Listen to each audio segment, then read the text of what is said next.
हरे कृष्णा। स्कंद पुराण, पद्म पुराण और महाभारत में माघ मास की महिमा का उल्लेख मिलता है। शास्त्रों में कहा गया है कि माघ मास में गंगा स्नान करने से सभी पापों का नाश होता है और अंत में मोक्ष की भी प्राप्ति होती है। इस दिन विशेष रूप से प्रयागराज, वाराणसी, हरिद्वार और अन्य तीर्थ स्थलों पर स्नान करने की परंपरा है। पौराणिक कथाओं के अनुसार माघ पूर्णिमा के दिन देवता स्वयं पृथ्वी पर आकर के पवित्र नदियों में स्नान करते हैं। इसलिए इस दिन पवित्र नदियों में स्नान करने वाले व्यक्ति को देवताओं का विशेष आशीर्वाद प्राप्त होता है। मान्यता है कि स्वयं भगवान विष्णु माघ मास में त्रिवेणी संगम अर्थात प्रयागराज में निवास करते हैं, इसलिए यहाँ स्नान का विशेष महत्व है। राजा भागीरथ ने अपने पूर्वजों की आत्मा की शांति के लिए गंगा जी को पृथ्वी पर अवतरित करवाया था, इसलिए माघ मास में स्नान से पितरों को भी तृप्ति मिलती है। और पूरे माघ मास में सबसे पवित्र दिनों में से एक दिन होता है माघ पूर्णिमा का दिन।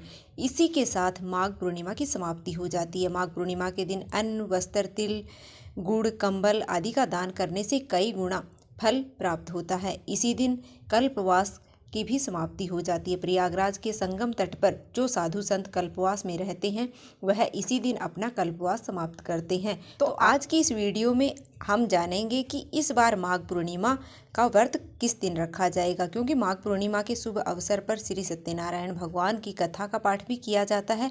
तो सत्यनारायण भगवान की कथा के लिए सबसे उपयुक्त समय कौन सा रहेगा।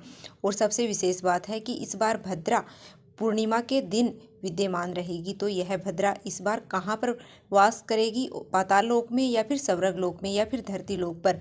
और भद्रा का शुभ और अशुभ प्रभाव इस बार कहाँ रहने वाला है। पूजा पाठ का शुभ काम पूर्णिमा के दिन किया जाएगा या फिर नहीं किया जाएगा, क्योंकि पूर्णिमा के दिन चंद्र देवता का पूजन किया जाता है। तो चंद्र देवता किस समय पर उदय होंगे, यह सारी जानकारी आपको आज की इस वीडियो में मिलने वाली है। पूर्णिमा तिथि इस बार प्रारंभ होगी 11 फरवरी मंगलवार को शाम 6:56 पर और पूर्णिमा तिथि का समापन होगा 12 फरवरी बुधवार को शाम 7:22 पर। इसलिए उदया तिथि के अनुसार इस बार पूर्णिमा का व्रत रखा जाएगा 12 फरवरी दिन बुधवार को। इसी दिन पूर्णिमा का स्नान और दान किया जाएगा। श्री सत्यनारायण भगवान का व्रत और कथा का श्रवण भी इसी दिन किया जाएगा। अब जानते हैं पूर्णिमा तिथि पर रहने वाले शुभ मुहूर्तों के बारे में। तो पूजा के शुभ मुहूर्त इस दिन रहेंगे, जिसमें प्रातःकाल पूजा का मुहूर्त है वह सुबह 5:45 से 7:02 तक रहेगा। सायंकाल पूजा का मुहूर्त शाम को 6:09 से 7:26 तक रहेगा। इसके अलावा गोधूली मुहूर्त में दीपदान करना चाहिए, पूजा करनी चाहिए, गौशाला में दीपदान करना चाहिए। तो गोधूली मुहूर्त रहेगा शाम को 6:07 से 6:32 तक और चंद्र उदय होगा शाम को 6:14 पर। इस समय के बाद आप कभी भी चंद्र देवता को अर्घ्य देकर के अपना व्रत खोल सकते हैं। 12 फरवरी बुधवार को सूर्य उदय सुबह 7:05 पर होगा और सूर्यास्त शाम को 6:17 पर होगा। ब्रह्म मुहूर्त का समय इस दिन रहेगा सुबह 5:28 से 6:16 तक। और इस बार शोभन और सौभाग्य योग का निर्माण भी इस दिन हो रहा है, जो कि स्वार्थ सिद्धि योग है और अपने आप में सभी कामनाओं को पूर्ण करने वाला या किसी भी शुभ काम को शुरू करने के लिए सबसे उत्तम मुहूर्त है। तो आप सौभाग्य योग में, जो कि सुबह है 8:07 तक रहेगा और बाद में शोभन योग सारा दिन रहने वाला है। इन योगों में आप कोई भी नए काम की शुरुआत कर सकते हैं, लेकिन ध्यान रखिएगा इस बार पूर्णिमा तिथि पर कुछ देर के लिए भद्रा भी है और भद्रा प्रारंभ होगी 11 फरवरी मंगलवार को शाम 6:55 से और सुबह यानी कि 12 फरवरी बुधवार को सुबह 7:05 तक भद्रा काल की समाप्ति होगी। इस बार क्योंकि भद्रा का वास मर्त्यु लोक में यानी कि पृथ्वी लोक पर रहेगा। अगर भद्रा का वास धरती लोक पर होता है तो वह धरती के लोगों के लिए अशुभ फल देने वाली होती है और इस तरह से भद्रा के समय में कोई भी शुभ काम नहीं करना चाहिए। भद्रा का त्याग करना चाहिए। और इस दिन राहुकाल का समय दोपहर 12 बजे से 1:30 तक रहेगा। राहुकाल भी अशुभ मुहूर्तों में गिना जाता है। तो आप यह सोच रहे होंगे कि जब भद्रा 12 फरवरी बुधवार को सुबह के समय भी रहेगी तो उस समय ब्रह्म मुहूर्त में क्या स्नान किया जा सकता है या सुबह जो पूजा है वह शुभ मुहूर्तों में की जा सकती है। तो देखिए, बहुत से लोग हैं जो भद्रा को नहीं मानते हैं, जो ज्योतिष शास्त्र में विश्वास नहीं रखते हैं, तो वह इस समय सुबह की पूजा, स्नान, ध्यान, जप कर सकते हैं।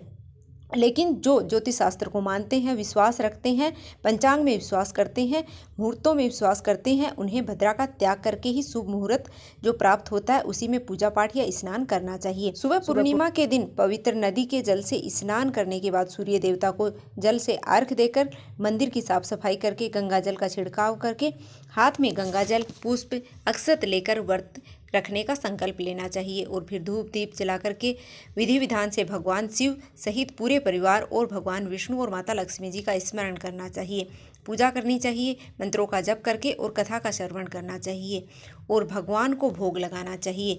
सबसे अंत में आरती करके अपने व्रत का प्रारंभ करना चाहिए। दिन भर व्रत रखना चाहिए और शाम को एक बार फिर से पूजा करके उगते हुए चंद्रमा को अर्घ्य दे करके चंद्रमा को खीर का भोग लगाकर माँ लक्ष्मी जी को खीर का भोग लगा करके और आपको व्रत का पारण करना चाहिए, यानी कि व्रत खोलना चाहिए। पूर्णिमा के दिन आप अपनी सामर्थ्य के अनुसार कुछ ना कुछ दान अवश्य दें। यदि इस दिन आप विशेष कृपा भगवान की पाना चाहते हैं तो शाम के समय दीपदान करें और अपने घर के मुख्य द्वार पर उत्तर दिशा की तरफ मुख करके और माँ लक्ष्मी जी का आह्वान करके एक दीपक जरूर जलाएं। पीपल के पेड़ के नीचे एक दीपदान जरूर करें और तुलसी माता के पौधे में एक दीप जरूर जलाएं। घर की सुख समृद्धि की कामना के लिए प्रार्थना करें और भगवान विष्णु को भोग में तुलसी के पत्ते और पंचामृत का भोग अवश्य लगाएं। श्री सत्यनारायण भगवान की कथा का पाठ दोपहर के समय करें। अभिजीत मुहूर्त या फिर जो भी मुहूर्त आपको बताया जाता है उस मुहूर्तों में श्री सत्यनारायण भगवान की कथा का पाठ करें। पंजीरी का भोग भगवान को लगाएं और प्रसाद के रूप में सभी को बांटें। इस तरह से पूर्णिमा के दिन पूजा की जाती है और अपना व्रत रखा जाता है। पूर्णिमा तिथि पर बहुत से लोग पीपल के पेड़ की 108 परिक्रमा करते हैं। कच्चा सूत या कलावा लेकर या फिर कुछ खाने की चीज़ें जो प्रसाद में बांटने योग्य सामग्री जैसे चना, मूंगफली के दाने या फिर सुपारी आदि लेकर के और आपको पीपल की परिक्रमा करनी चाहिए। पूर्णिमा तिथि में सबसे पवित्र दिनों में से एक होती है, इसलिए इस दिन किसी भी तरह का गलत आचरण नहीं करना चाहिए। नाखून, बाल इत्यादि नहीं काटने चाहिए। लहसुन, प्याज या फिर किसी भी तरह की तामसिक चीज़ों का सेवन नहीं करना चाहिए।